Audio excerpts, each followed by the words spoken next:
having a bunch of things that you can draw on makes a real difference with games. So some categories that you can draw on over on page 5.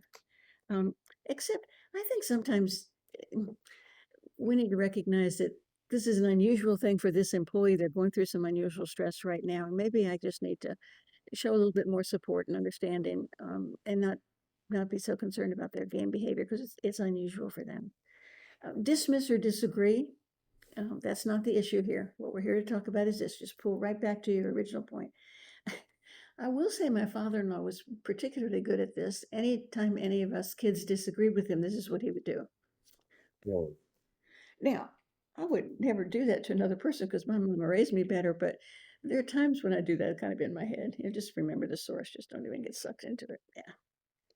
Yeah. Agree, but we're often told that yes, but is a terrible thing to say. I think sometimes agree, but is absolutely appropriate. I can agree that you have a right to see things differently than I do, but that doesn't mean that we're going to change the policy because you're not happy with it. I understand that you don't like to work on time, but the reality is you really need to be here on time every day. So agree, but. And broken record, we used to have this technology where we'd have these black discs, and you'd put it on this round thing, and it would spin around, and you'd use a stylus, and music would come out. Sometimes that needle would get stuck in a groove, and it would say yesterday, yesterday, yesterday, yesterday. That's what a broken record is. You just keep repeating your main point. Reality. This is a critical skill that is so easy to abuse. I always say employees have a whole bunch of rights that they don't know they have, and they think they have a bunch of rights that they don't have. They don't have a right to pick and choose which of the tasks we pay them to do they actually do. That's not one of the choices. So a reality message is to say, well, I understand you're not happy with the new procedure, but the reality is this isn't a democracy and we're not going to vote on this. And if we did, my vote would win. Now, if I say it this way, this is not a democracy, we're not going to vote on this, that's power tripping. But everyone's want to say the reality is this isn't a democracy, we're not going to vote on this. And sometimes we combine that with the ability to make a promise. This is where we spell out specific, appropriate, reasonable consequences. Understand that if you choose not to do this, you're choosing disciplinary action. Discipline is not imposed on employees. They choose it with their behavior, and we need to always frame it that way. If you choose not to do this, you're choosing disciplinary action. And Columbo. Columbo's a harder one to explain, so it has to come with a clip. So let's just see Columbo.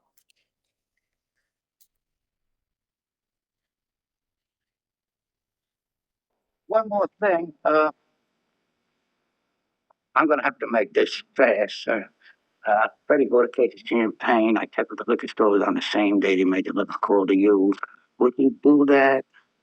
Would he spend $520 on a case of champagne and on the same day call you up for a loan?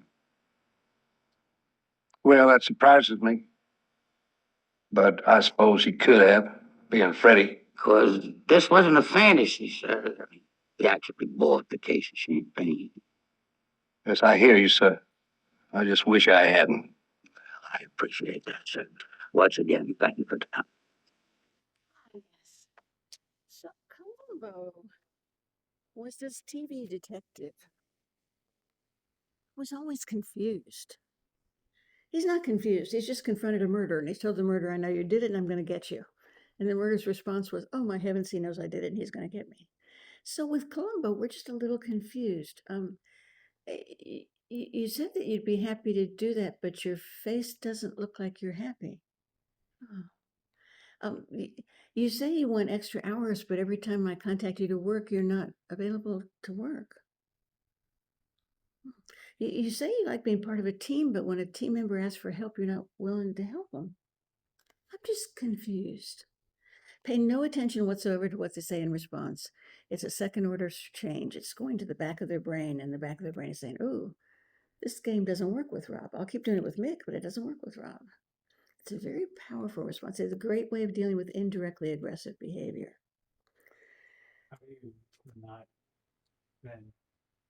How do you do that without being passive aggressive? Well, uh, I think a lot of it has to do with your tone and your facial expression.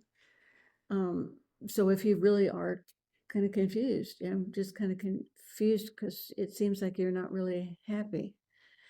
If I say it like this, yeah, but your face doesn't look like you're happy, then it starts to move into that passive aggressiveness. So it's a subtle difference, but something to consider. So watch a couple of episodes of Columbo and you'll see how good he is at this. He doesn't come across as passive aggressive at all, but he's a powerful person.